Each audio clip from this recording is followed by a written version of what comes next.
युवक युवतींना रोजगाराच्या अधिकाधिक संधी उपलब्ध करून देण्यासाठी पंडित दीनदयाळ उपाध्याय रोजगार मेळावा आमदार संजय केळकर यांच्या पुढाकारानं आयोजित करण्यात आला होता. महाराष्ट्र शासनाच्या कौशल्य रोजगार उद्योजकता आणि नाविन्यता विभागाच्या सहकार्याने होणारा हा मेळावा आज शुक्रवार 22 मे रोजी सकाळी 10 वाजल्यापासून चरई परिसरातील मावळी मंडळ शाळा टेलिफोन एक्सचेंज जवळ ठाणे येथे मोठ्या उत्साहात व प्रमुख मान्यवरांच्या उपस्थितीत पार पडलाय. या रोजगार मेळाव्याचे आयोजन जिल्हा कौशल्य विकास रोजगार व उद्योजकता मार्गदर्शन केंद्र ठाणे तसेच कास्टेक आयडी अँड प्लेसमेंट इन्स्टिट्यूट यांच्या माध्यमातून करण्यात येत आहे. या उपक्रमाच्या माध्यमातून विविध नामांकित कंपन्यांमध्ये नोकरीच्या संधी उपलब्ध करून देण्याचा प्रयत्न करण्यात येणार आहे. विशेष म्हणजे हा रोजगार मेळावा फक्त ठाणे महापालिका क्षेत्रातील युवक युवतींसाठी आयोजित करण्यात आला होता.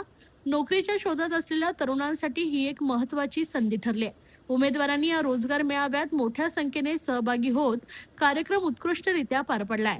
असा विशेष कार्यक्रम आयोजित केल्याबद्दल सर्वांनी आमदार संजय केळकर यांचे विशेष आभार मानलेत.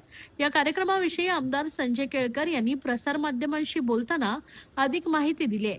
यावेळी आमदार संजय केळकर यांच्यासोबत आमदार माधवी नाईक, माजी उपमहापौर सुभाष काळे, माजी उपमहापौर अशोक भोईर, नगरसेवक विकास पाटील, नगरसेवक सीताराम राणे, नगरसेविका उषा वाघ, नम्रता कोळी, महिला मोर्चा अध्यक्षा स्वप्नाली साळवी, शेखर पाटील, राजेश जाधव, सचिन केदारी व इतर पदाधिकारी कार्यकर्ते बंधू भगिनी मोठ्या संख्येने उपस्थित होते. आज महाराष्ट्र शासनाच्या कौशल्य विकास विभाग आणि आमच्या सगळ्यांच्या पुढाकाराने या ठिकाणी आम्ही रोजगार मेळावा आयोजित केला आहे. हा 6वा रोजगार मेळावा आहे आणि आमचा अनुभव खूप चांगला आहे. आधीच्या रोजगार मेळाव्यामध्ये अनेक आस्थापना या ठिकाणी येऊन वॉक इन इंटरव्ह्यू घेतला त्यांनी आणि अनेक तरुणांना याच्यामध्ये संधी मिळाली. आज देखील जवळजवळ 400-500 विद्यार्थी तरुण जे 10वीपासून ते डबल ग्रॅज्युएटपर्यंतचे आहेत मुलं मुली ते या ठिकाणी येणार आहेत. अनेक जणांनी नोंदणी पण केलेली आहे. 3 वाजेपर्यंत मला वाटते 400-500 विद्यार्थी याच्यामध्ये सहभागी होतील. या 30 आस्थापना याच्यामध्ये सहभागी झालेल्या आहेत.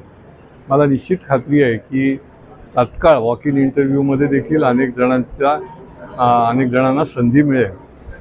खरं म्हणजे शासनाच्या माध्यमातून अनेक उपक्रम असतात, परंतु रोजगार मेळाव्याच्या माध्यमातून एकदम अनेक जणांना देखील नोकरी मिळण्याची संधी मिळते आणि त्यामुळे अशा प्रकारचे मेळावे रोजगार मेळावे ठाणे महानगरपालिका क्षेत्रामध्ये निरनिराळ्या ठिकाणी पुढच्या काळामध्ये देखील आम्ही आयोजित करणार आहोत.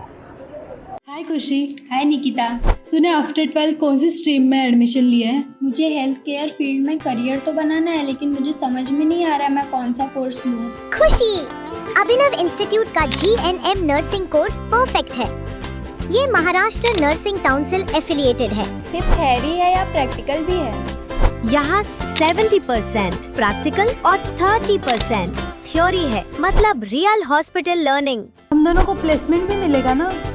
बिल्कुल 100% job placement support, experienced faculties और डेडिकेटेड प्लेसमेंट टीम। क्या हम उसके बाद गवर्नमेंट जॉब के लिए अप्लाई कर सकते हैं? ऑफ कोर्स, और इंडिया और अब्रॉड दोनों जगह ह्यूज डिमांड है एक्सपर्ट्स की। Wow, sounds like a plan. हाँ, अब फ्यूचर सेफ लग रहा है। Admissions open, limited seats, free career counselling के लिए अभी अप्लाई करो at Abhinav Institute।